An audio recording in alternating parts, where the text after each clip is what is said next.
Hello, welcome to the Headwater Science Center 3:30 show.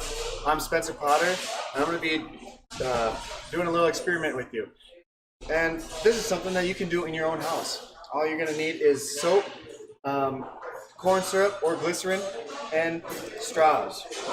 I'm going to add a little bit of extra things that you probably aren't going to be able to find in your house, but for the majority of this lab experiment, you should be able to complete this at home. So the basis of today is going to be talking about something that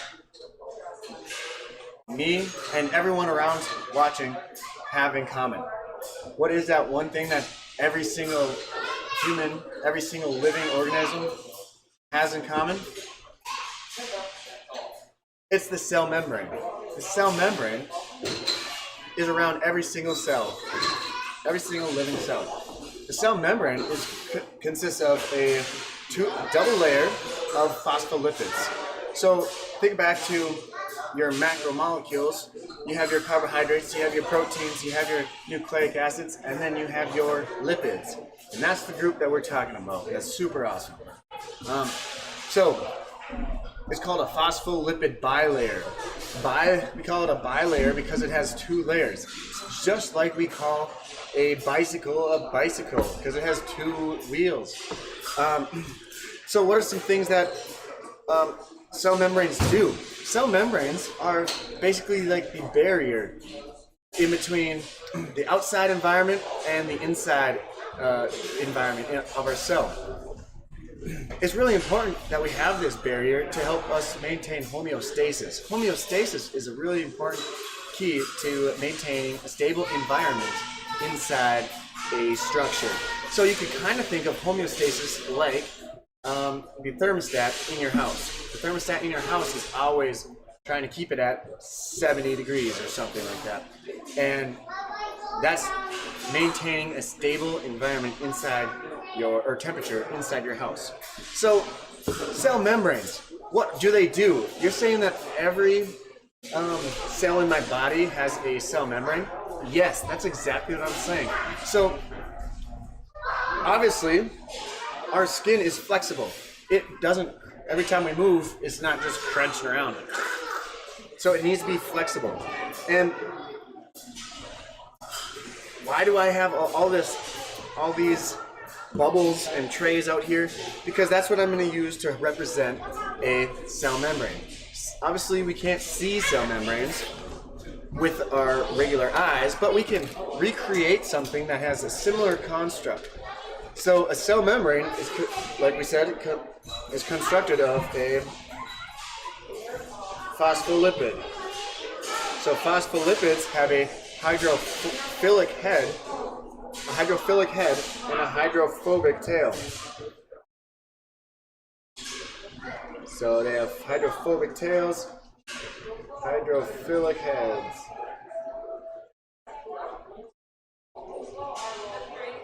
So this is kind of what it looks like. Yeah, and so this is the cell membrane. The cell membrane is going to go on and on and on all the way around the cell. And in here, so we have the water. We have like outside water, like water. And then we have water on the inside of the cell. So we have water there. So we threw around those terms hydrophilic and hydrophobic. Hydrophilic means they're water loving. Hydrophobic means that they're scared of water. So like when you have a phobia, phobias tend to mean that you're scared of something. Or like arachnophobia. Arachnophobia is the fear of spiders. But in our case, we're talking about the hydrophobic lipid tails here that are also attached to the hydrophilic heads. So how are we going to be able to represent that?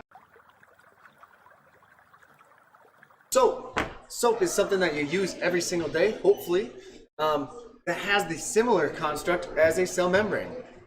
So a water or soap bubble also has a hydrophilic hydrophilic head and a hydrophobic tail.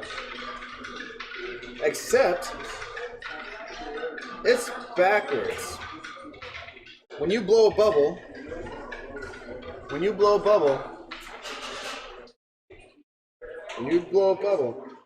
there is actually a thin layer of water that is surrounded by all of these soap molecules. So really, it's basically the exact opposite. So here's a soap molecule configuration. So you have your hydrophilic heads pointing the water on the inside, and here on your cell membrane, you have your hydrophilic heads facing the outside, towards the water. So hydrophilic is always pointing towards the water. So they are going to act similar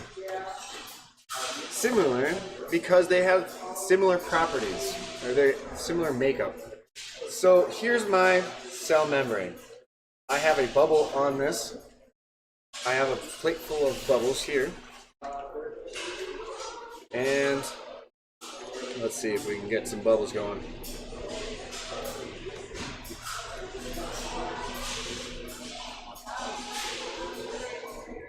Alright, so cell membranes have to be flexible. So if you can see, this bubble is definitely bouncing. It's flexible. It's also, I can move it back and forth without it breaking. It adapts to the area that it has. It's not rigid. It can move. All right. So cell membranes have to be able to flex, bend, adapt to different, positions that your body's going to be in. The next thing is cell membranes can repair small holes in their membranes. So I have lost my bubble. I have a bubble here, and I'm gonna get my finger wet with the bubble solution. I'm gonna put it in, and I'm gonna take it out. I still have a bubble. Oh, well, I had it right before it popped. You should be able to put your finger through the bubble without it popping. And I still have a bubble, even though I poked my finger through it. It was able to basically repair that small hole that I poked it with my finger. That's just because they are so attracted to each other that they're able to just rejoin and reform those bonds between each other. The next thing is phospholipid layers aren't always around the cell. Isn't the only place that you're going to find a phospholipid bilayer. You can actually find them around eukaryotic organelles. So if you remember, there's two categories of cells: prokaryotic cells and eukaryotic cells. Prokaryotic cells do not have any membrane-bound organelles. Their DNA is just floating around loosely in the cell. You could also call these bacteria. That's the good example of a prokaryotic cell. But in the eukaryotic cell, they have these unique organelles that help perform specific functions. You could think of them kind of like the organs in our body. Our organs in our body have specific functions to help keep us alive. In a eukaryotic cell, they have little tiny organelles that have specific functions. So the difference between a prokaryotic cell and a eukaryotic cell is the membrane-bound organelles. So membrane-bound means that there's a membrane around those specific organelles. So we're going to kind of represent that by blowing a large bubble and then blowing a smaller bubble inside. So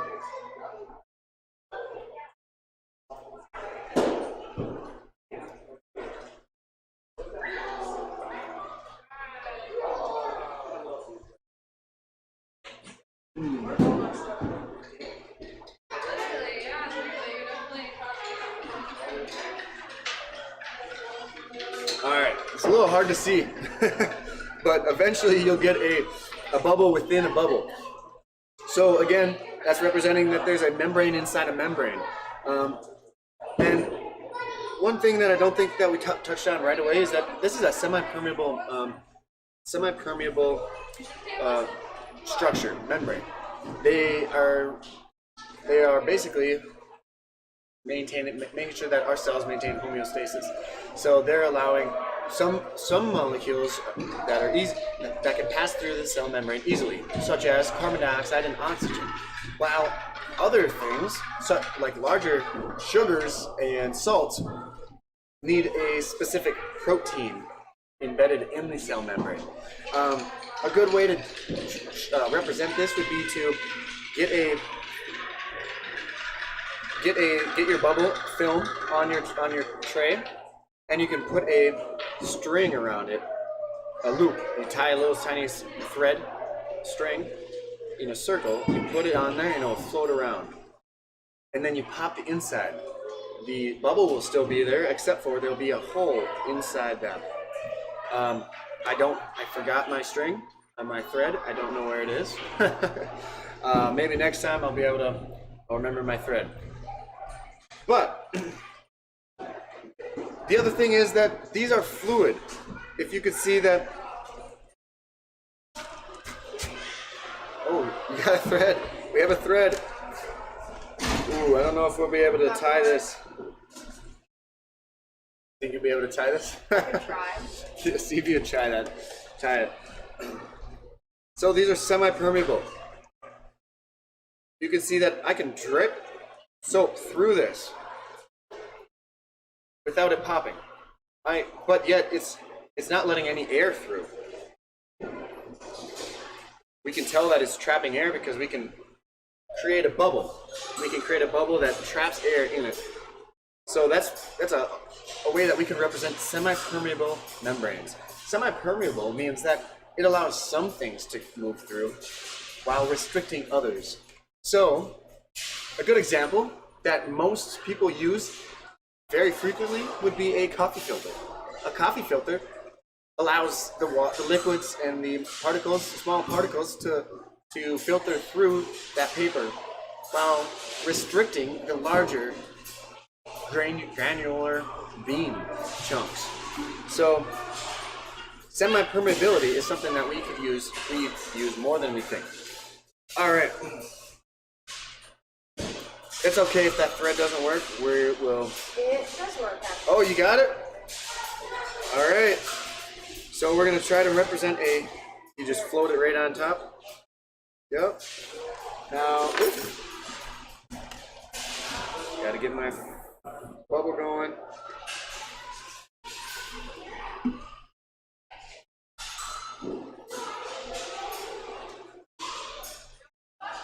Oh my goodness. Oh, it will work if I can get it to stay out. Get it off my finger.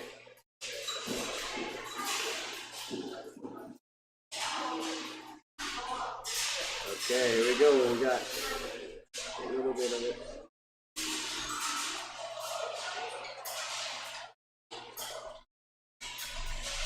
All right. Oh. All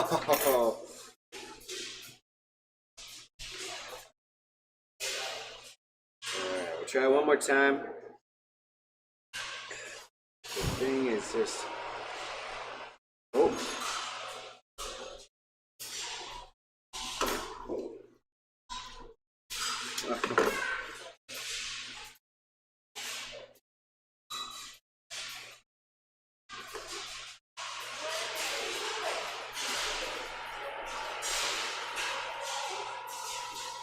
Alright, well, I can't really pop it, but one thing that you can observe is how fluid this is. You can see, I think you might be able to see the string floating around there. The string floating around. It might be a little hard to see, but when you do it at home, you'll be able to see that the string floats around very freely, and that's also when we talk about cell membranes, we refer to a specific model called a fluid mosaic model.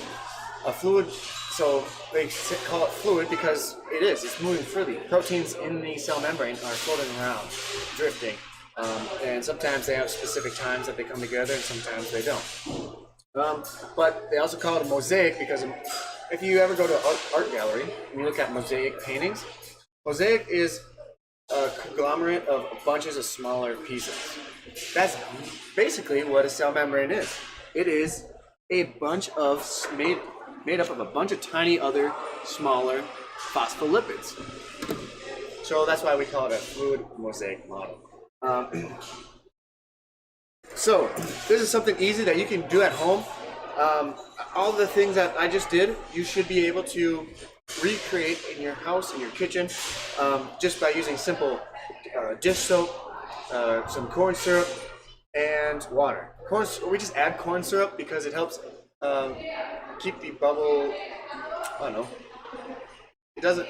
The water doesn't evaporate as quickly when you have glycerin or corn syrup in your solution, in your bubble solution. So I'm gonna end here with a super awesome grand finale. My favorite. In this globe, I have hydrogen gas. Hydrogen gas is a very flammable gas. And like I said earlier, hydrogen, or the bubbles, restrict the movement of gas through them. So my lovely assistant Finn will come in and grab some of these bubbles, and we have a fire extinguisher here just in case. And Don't try this at home, kids. yep, if you want to come hang out and talk about bubbles and cell membranes and all things living, come on down to the Headwater Science Center any day, 7 days a week, Monday through Saturday, 9:30 to 5, and swing by after lunch on Sunday, 1 to 5 o'clock. We need All to right. redo this. We'll do it one more time. We gotta get more bubbles in here. All right, going for it again. Here it is. Thank you for tuning in to the Headwater Science Center 3:30 show. See you next week.